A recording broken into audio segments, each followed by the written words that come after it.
Hi there, everyone, and welcome to Paper Wishes Weekly Webisodes. I'm Sara Naumann, and I'm excited to bring you the third episode of our new webisode series, Mixed Media, the Paper Wishes Way.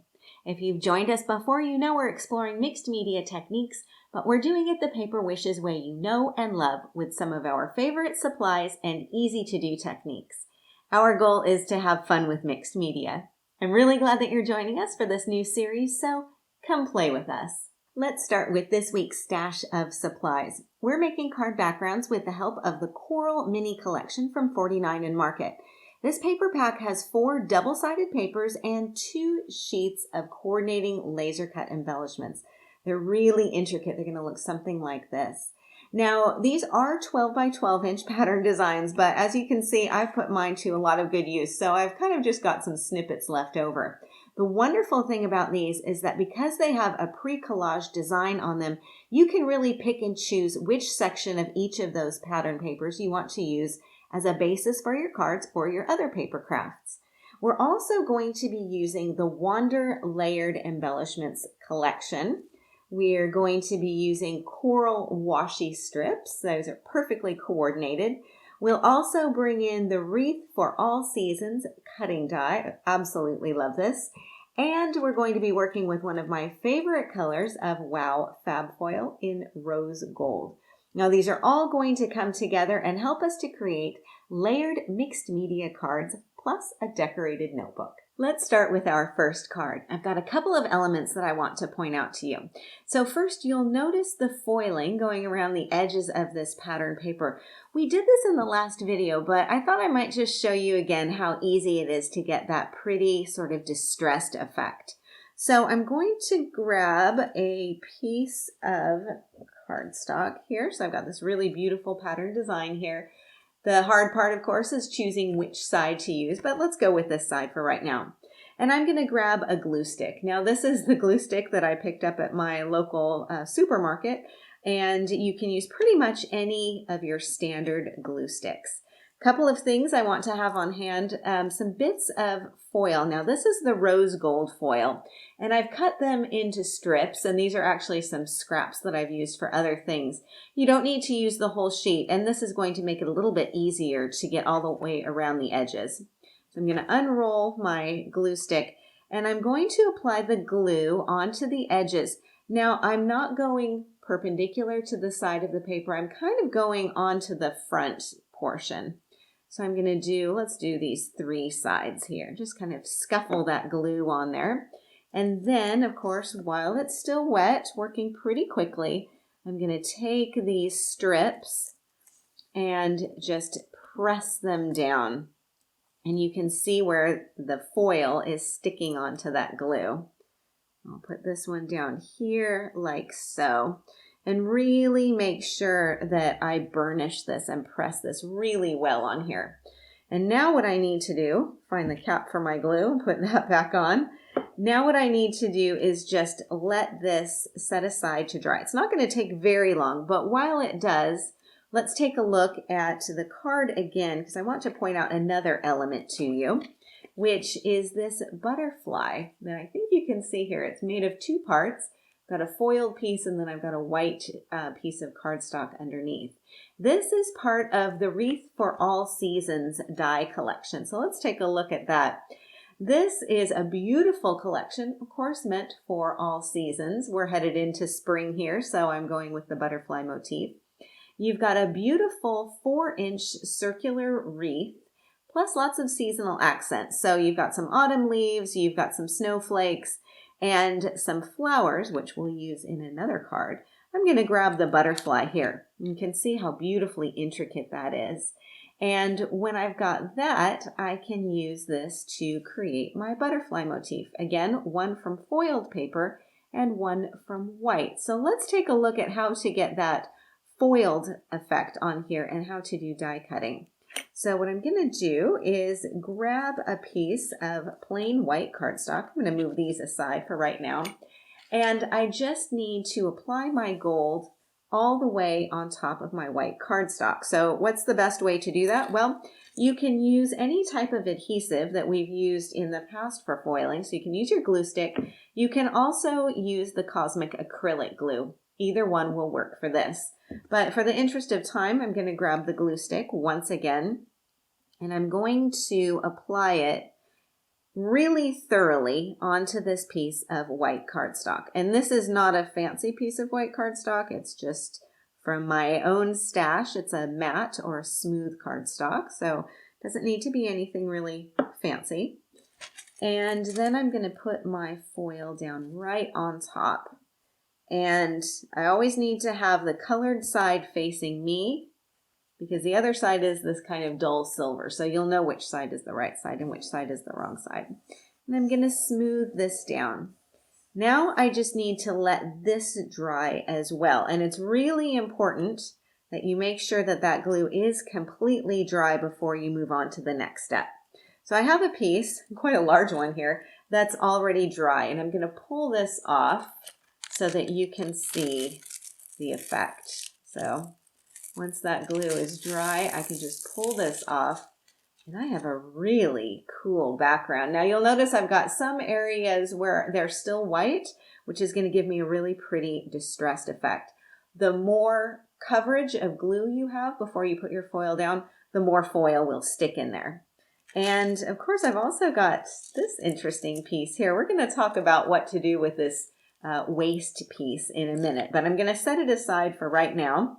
And then the next part of the process, of course, is just to take my die, pop it down on here, and run it through my die cutting machine.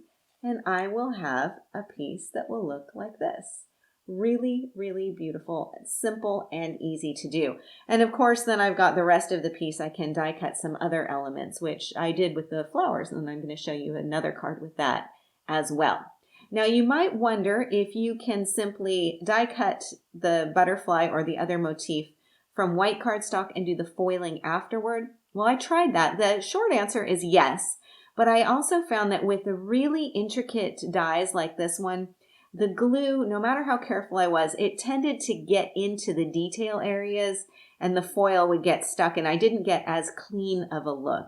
But it will definitely work for silhouette style shapes, so you can give it a try with that. Okay, so let's go back to our piece of waste foil here. And I'm just thinking, and many of you mixed media fans are also thinking, you could definitely use this for something as well. And that is definitely true. So I'm going to come back to my foiled edge piece. Let's take a look and see how we're doing with this. See if our glue has dried. As I'm peeling these elements off, I think you can see how pretty is that. Such an easy way to get a really beautiful distressed effect along the edges.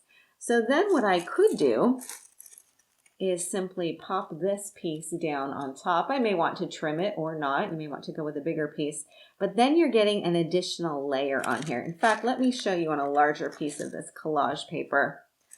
See how cool this looks. Now you can figure out which section of the paper to use it on, because you do have a collage background, so you can really play with which areas you want to highlight. You kind of have a frame going around the outside edges here. So you can discard this piece of waste, but you can also layer it onto your collage papers as well. So let's take another look at the card and see how we put this together. So I've got my edged piece as my base piece on here. And then I've got another edged piece of coordinating cardstock here. This area here is my waist piece from before. So I think you can see the shine of that. And that's really going to give me a little bit of different texture as well. The wreath is the die cut made from pattern paper, really pale pattern paper. So it really creates a nice contrast on here. And I've added some of the layered embellishments, as you can see here and here, as accents. I've got my butterfly stacked on a white cardstock butterfly, and then my foiled piece here.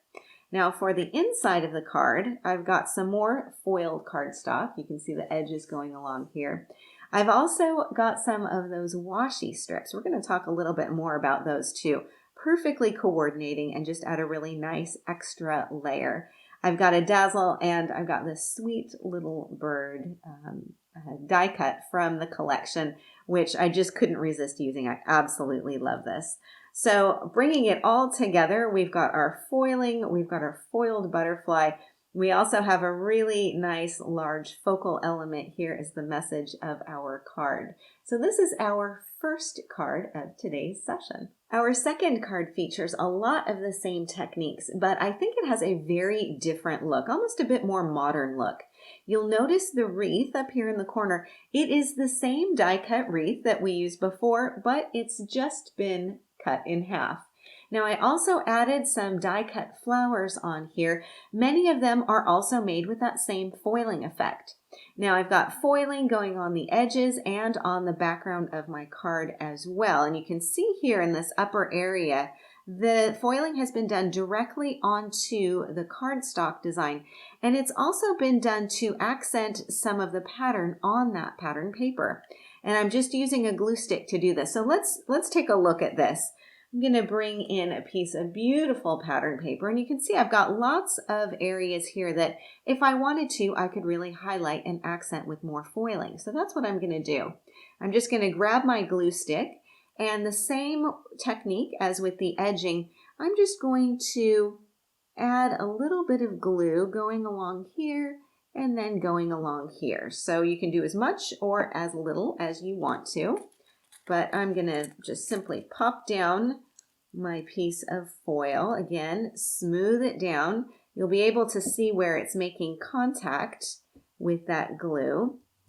And I just need to burnish this a little bit and then give it a minute or two to dry. Now I have to say, when I taught this class at the big trade show in Phoenix, Arizona in January of this year, I demonstrated this technique, and the people in the class were really, really surprised to find out that you could do something like this. So I had a collective ooh when I said, go ahead and pull off that foil, and you can see what the result is. So I think you can get a little bit of an ooh effect there as well. And you can see just how quick and easy that was. So a really great way to accent some of the beautiful pattern that you've already got in your pattern background papers.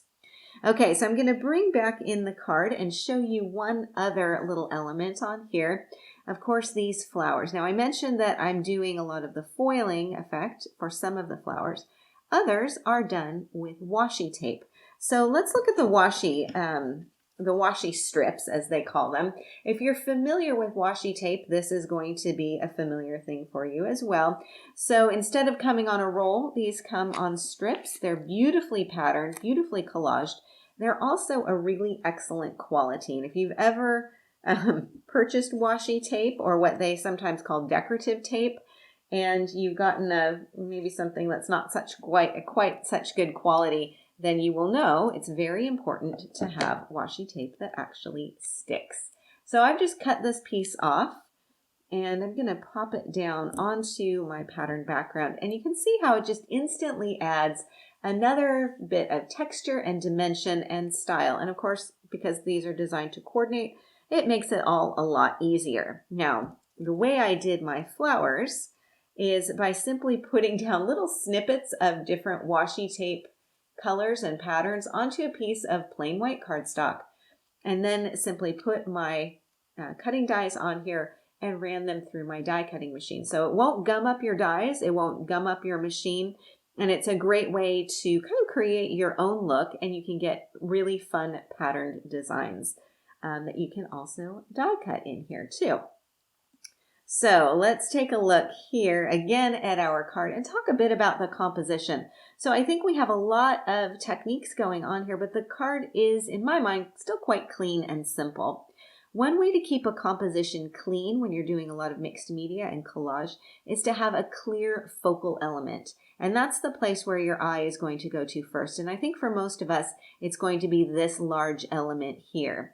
In general, it's going to be a larger than any other element on your card. It may also be right in the center, which is kind of, I'm doing both of those with having a large sentiment that's kind of in the center area here. So creating a nice clear focal element is going to help to keep things a little bit more accessible. Now, when I open up the card here, you can see I've got more of this foiled paper in here. I've also got a foiled accent. Now, this is a chipboard piece. It has been foiled. It's also been inked. And this is a great way to create texture and style on your cards. So let's take a look at that technique. I'm using the Birds and Branches chipboard embellishments, which is where I got that beautiful fern and where I've got lots of other options as well.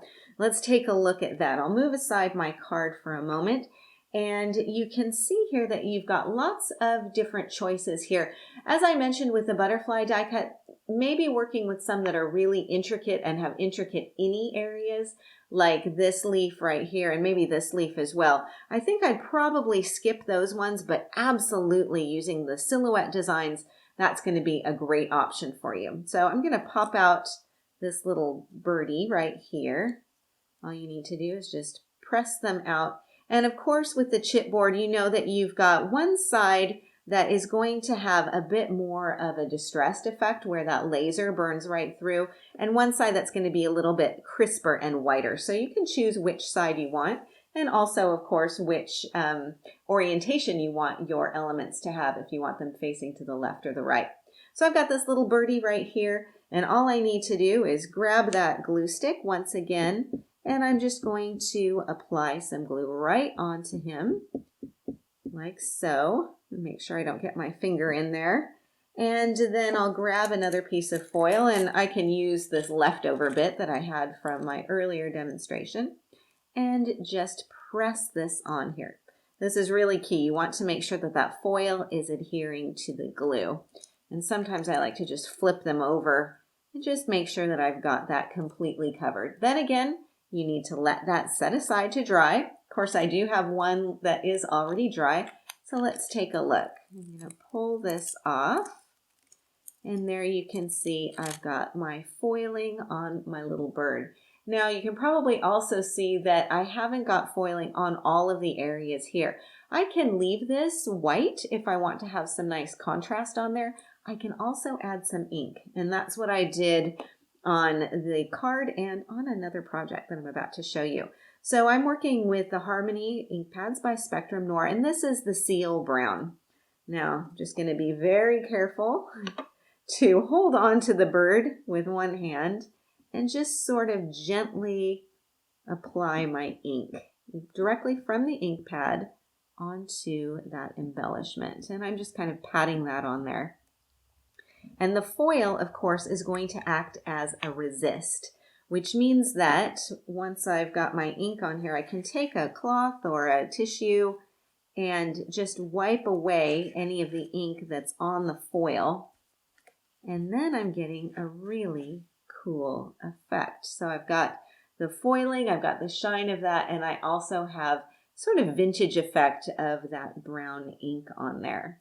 So this is how I did the fern. I'll bring this back in from my card. I've got that beautiful fern. I've also got this on my journal. So let's take another look, a closer look at this journal here. Now, as many of you know, I am a journaler. I write in my journal every morning, and I've been doing it for a really long time. So I've got about 10 years worth of journals stashed away in various sizes and shapes. I am always on the lookout for a nice notebook that's sturdy and that looks great too. And it's a bonus if I can personalize the cover, of course. So this journal ticks all of the boxes. And this is a stone paper notebook from Stamperia. Let me show you the way it will come without any decoration on it. The stone paper part of it is the cover, front and back. And this is a special paper that's made of natural fibers. It's extra strong. It can take a lot of mediums like paint and ink if you want to go that way. It doesn't tear, but you can pierce it, cut it, sew through it, and die cut it. The notebook is an A5 size, which is 8 1/4 the tall way, and it's just shy of 6 inches going across. Of course, you can have it go this way. You could also work in it this way. They have lined and blank pages available too, so you can pick and choose. Now, you're probably coming up with lots of ideas for ways to decorate your notebook, but for now, I'm going to keep it really simple and just add paper to the cover. Now, if you've ever glued paper to a regular notebook, you know it can often buckle and it kind of bows and warps. But the stone paper is meant to withstand wet medium, so we don't need to worry about warping. And the glue that I'm using is the Creative Expressions acrylic glue. So I just put on a thin layer, put my cardstock down on top, and then trim around the outside edges to keep things neat around the sides. Now on here I have 2 pieces of pattern paper. I have one that I've glued straight down onto the cover, and then I have another piece that I've torn, and I foiled the edges, that torn edge on here. I've got my wreath cutting die, and I've done this from some craft brown cardstock. I've got some washi tape going along the edge. Of course, I've also got some of the die cut embellishments on here too. I've got my wreath with the foiling, some big, beautiful flowers, and a small dazzle sentiment that I think is a really nice theme for my notebook, Happy Thoughts. So now I have a really nice little journal that is perfect for a gift or maybe a gift for oneself. So with today's webisode, we continued on our mixed media journey with foiling for die cutting and chipboard, adding easy layers with washi strips, and creating depth and texture. We're bringing in some new surfaces too, so we're really building our mixed media repertoire, and I hope you've enjoyed it. Thank you so much for joining me today, and thank you for being a part of the Paper Wishes family. We're glad that you're here with us. I can't wait to see what you create as you explore mixed media the Paper Wishes way. Do be sure to leave a comment. We'd love to hear what you think. Each item can be purchased separately, and you can see them below. However, we've also bundled them into a creative money saver just for you. For that money saver, just see this webisode on paperwishes.com.